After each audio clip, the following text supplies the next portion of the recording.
A very warm welcome to today's video.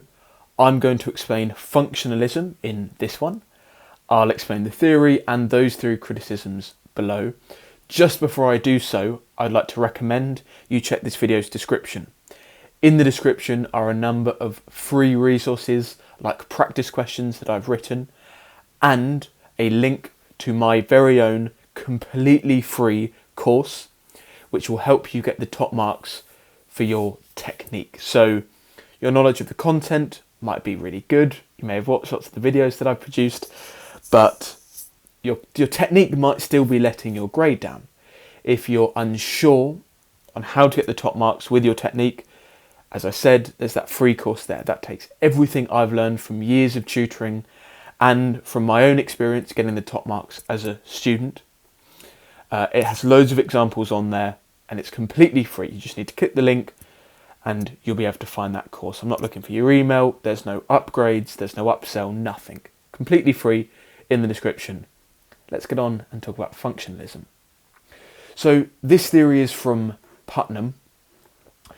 He takes various of the things which work in behaviorism and identity theory and builds on them, while also building a theory that avoids some of the issues that they both suffer with. So Putnam thinks that behaviorism is pretty reasonable. It's pretty reasonable to understand mental states through analysis of behaviour. And so he certainly likes that idea. He doesn't think that behaviourism works though, because of the issue of multiple realisability. So he thinks it's a significant problem that although we might often see people crying and think they're upset, if we see people crying in a movie or in a theatre production, we can't seem to make the same conclusion. We see them crying, but we know they're not quite upset actually, that their actual mental state isn't. That seems to be a real problem for behaviourism. So he needs to take some of the good things from behaviourism and avoid that issue. And he does that, and I'll explain how in a second. He also thinks that identity theory is pretty good. He likes that they've grounded mental states in brain states, but he thinks, again, multiple realisability is a problem. If being in pain requires the particular pain circuit that humans have, then animals can't seem to feel pain. And that seems to be a problem because they seem to display behaviours, going back to behaviourism, they seem to display behaviours that show that they're in pain. And that seems to be a problem. The way that he takes the good things and he avoids the bad things is quite simple. He creates a theory that's a bit more abstract. So what he thinks the mind is a functional system. What that means is it's a system where there are inputs, where there are internal processes, and then when there are outputs. And this is a more abstract concept than just talking about behaviour. He's talking about a thing that humans can possess, that animals can possess, that extraterrestrial beings can possess. All of these things could have pain, for example, if they have inputs, internal processes, and outputs. And that's the functional system. That's what he thinks mental states are. So let's look at an example, and we'll continue with the example of pain that I've been talking about.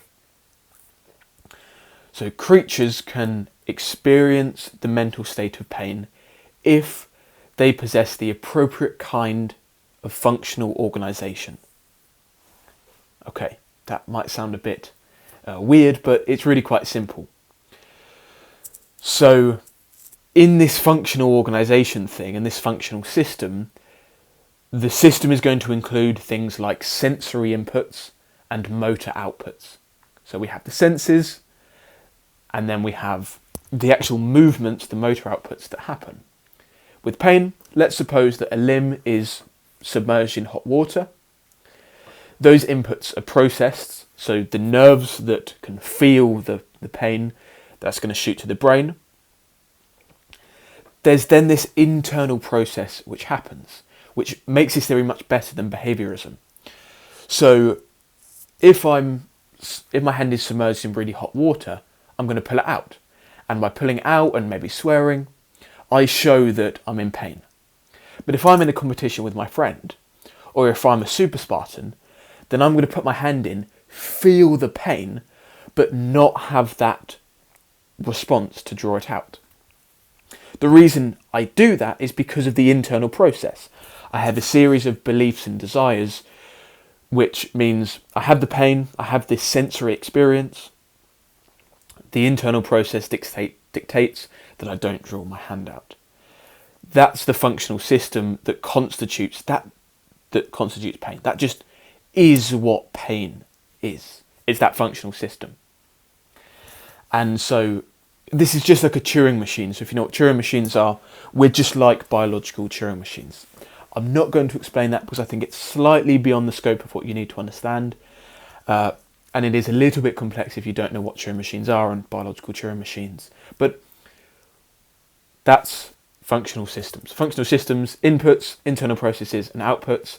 That's what the mind is. It's a more abstract thing than behaviour or brain states.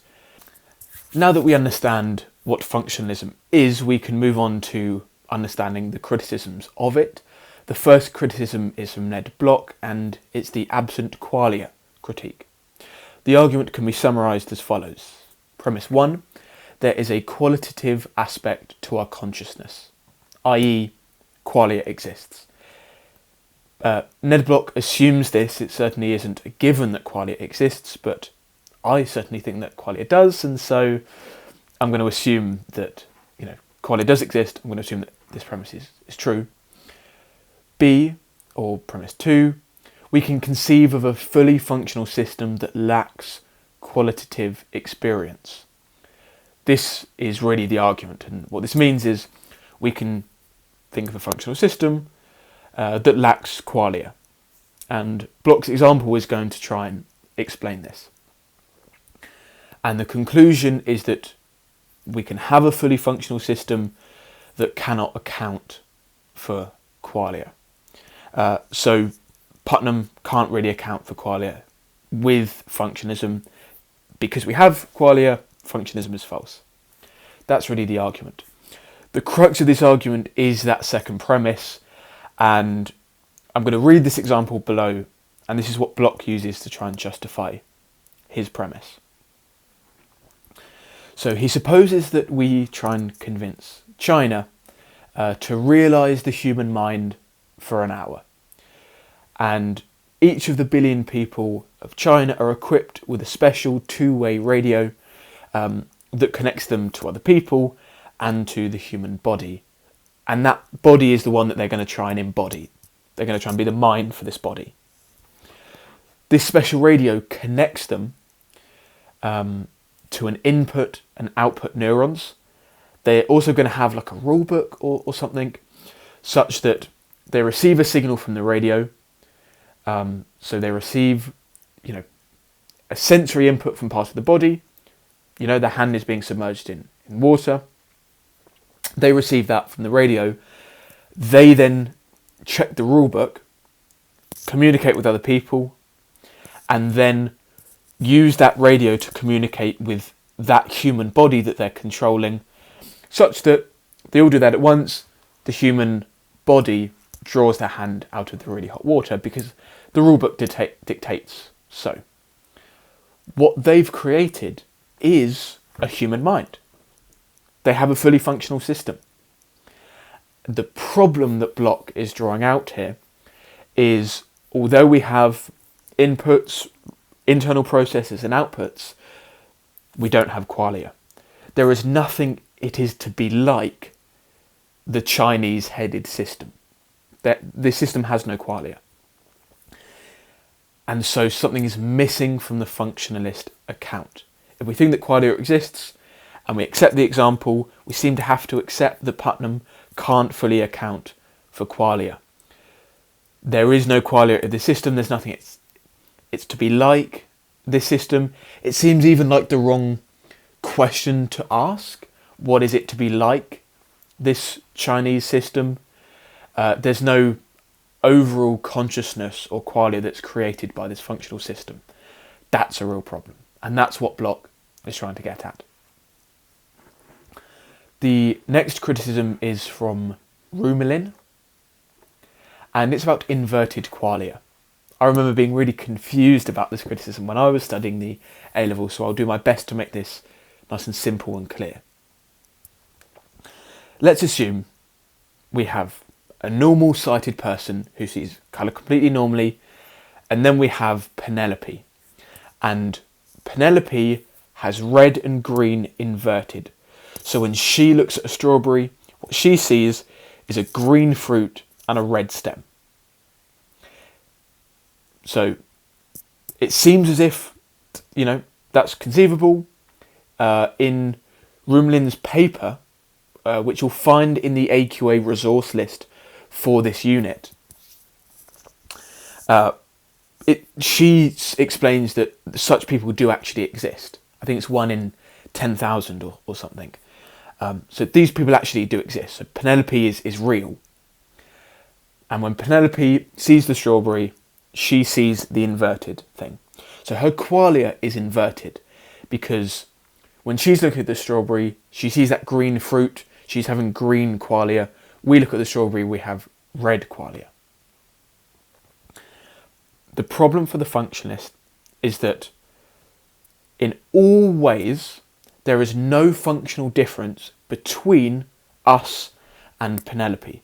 So there's really no way of knowing. She doesn't perform any differently. In tests, she calls the strawberry a red fruit, even though what she actually sees is green. So there's no functional difference between us, even though qualia is inverted.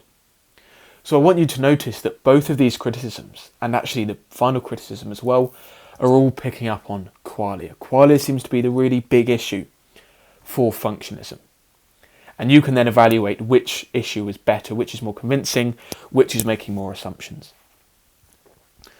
So the F case, the Penelope case, puts the functionalist in an awkward position because if our qualia is the same, the functionalist is committed to the claim that they are having the same mental state. Because the functional state is the same, what mental states are functional states. And so they seem to be saying, the functionist seems to need to say that my experience is the same as Penelope's experience, despite our qualia being inverted. That seems wrong. And that's the issue of inverted qualia. Finally, the issue of my favourite issue of knowledge, the Mary knowledge argument from Frank Jackson.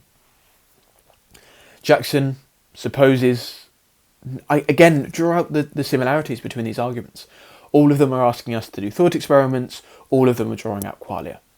Thought experiment, we have Mary, it's brilliant, neuroscientist, she knows all the facts about colour, she leaves this room where she's learned all the facts and she finally sees colour for the first time. So in this room, it's completely black and white. When she leaves, she sees red. And when she sees red, she learns something new. She learns what it is like to see red. That's a new fact. So she has all the physical facts about colour in this room, but when she goes out into the world, she actually learns what redness is like. What this means is we can have all the physical facts about a system, about a functional system, and yet we can lack the explanation of qualia. There's a fact that she doesn't know, which is redness. And so all the physical facts about colour vision leave out facts about qualia. Because qualia is a fundamental aspect of consciousness, Jackson assumes this, Ned Bloch assumes this, Rumelin assumes this. All physicalist theories fail because by just talking about the physical facts, they miss out an explanation of qualia. And so that is the three criticisms against functionalism. And one final point to finish on would be what we could do is we could reject qualia altogether. That would solve all of these problems. And it's for you to think about whether we should do that. Thank you for watching.